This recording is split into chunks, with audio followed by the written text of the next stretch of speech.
Hello dear learners of class 7th.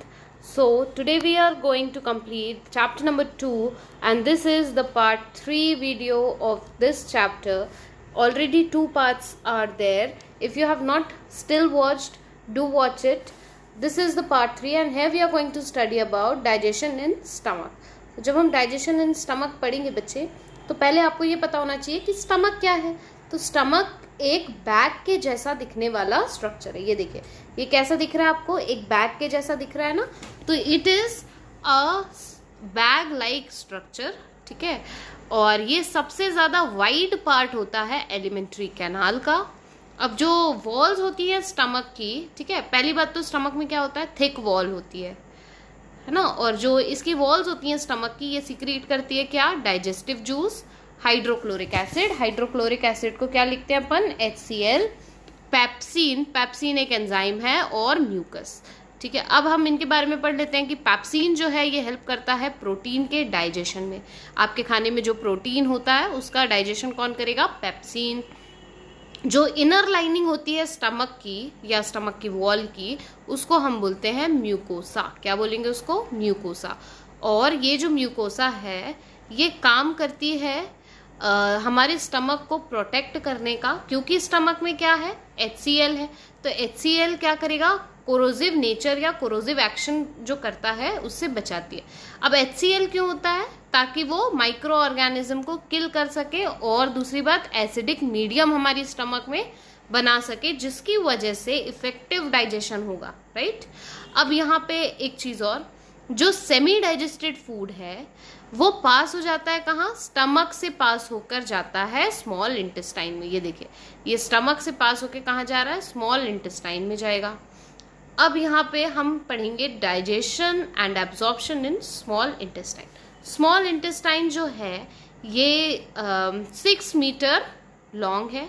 यहाँ पे digestion और एब्जॉर्प्शन होता है न्यूट्रिएंट्स और मिनरल्स का। जो एवरेज लेंथ है हमारे स्मॉल इंटेस्टाइन, जो अडल्ट ह्यूमंस हैं उनमें है 6 मीटर्स।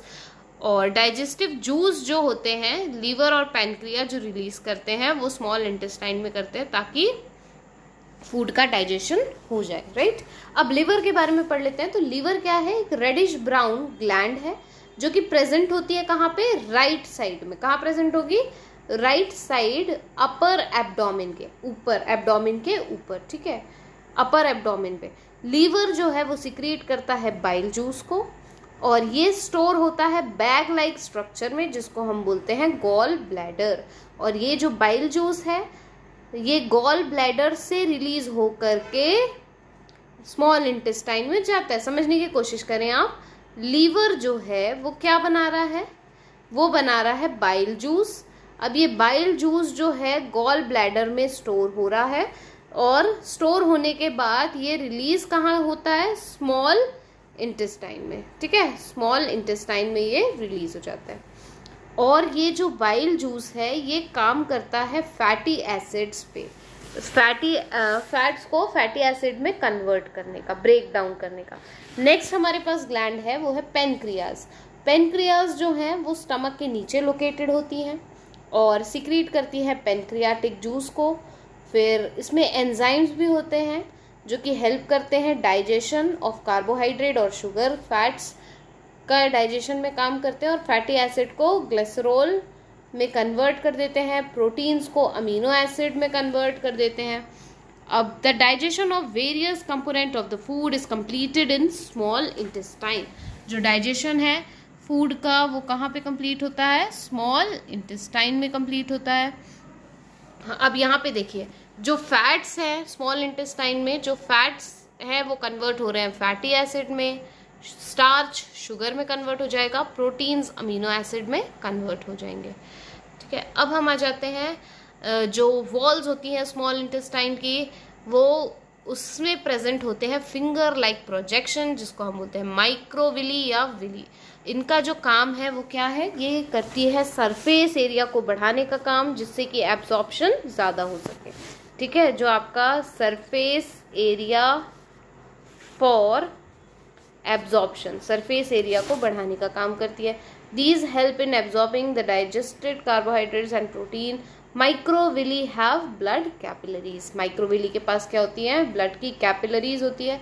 इसके बाद through which they absorb food carried by the blood to other part of the, अब ये जो न्यूट्रिएंट्स होते हैं ये एब्जॉर्ब हो जाते हैं ब्लड में और फिर जो कैपिलरीज हैं उसके थ्रू सप्लाई हो जाता है। ठीक है, अब पढ़ेंगे हम एब्जॉर्प्शन इन लार्ज इंटेस्टाइन। तो लार्ज इंटेस्टाइन जो है, जितना भी अनडाइजेस्टेड या अनएब्जॉर्ब्ड फूड है वो स्मॉल इंटेस्टाइन से कहाँ जाता है, लार्ज इंटेस्टाइन में।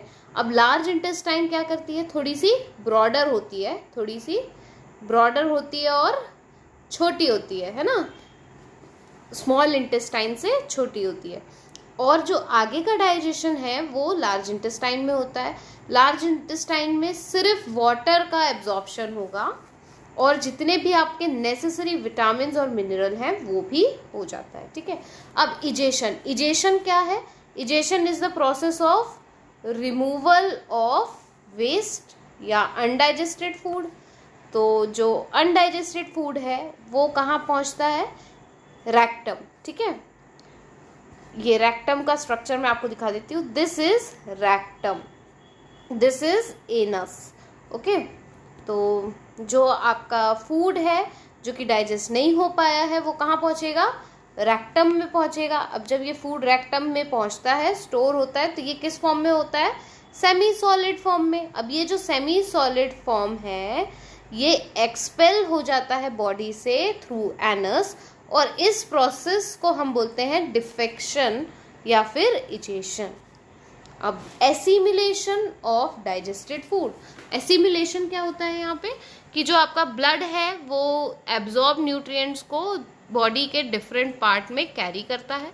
ऑक्सीजन जो है, जो रेस्पिरेटरी सिस्टम में है, वो ऑक्सीजन इस फूड के साथ रिएक्ट करके एनर्जी को रिलीज करता है और ये जो एनर्जी है इसका यूटिलाइजेशन कहाँ होगा, जो आपकी डेली एक्टिविटीज़ है, ग्रोथ है और डेवलपमेंट है, उसमें इसका यूटिलाइजेशन हो जाएगा। राइट, तो ये हुआ आपका पार्ट 3 का एंड। यहाँ पे अगर आपको कुछ भी डाउट है ह्यूमन डाइजेशन में तो आप कमेंट सेक्शन में बोल सकते हैं या कमेंट कर सकते हैं। Thank you dear students, stay connected to science wise.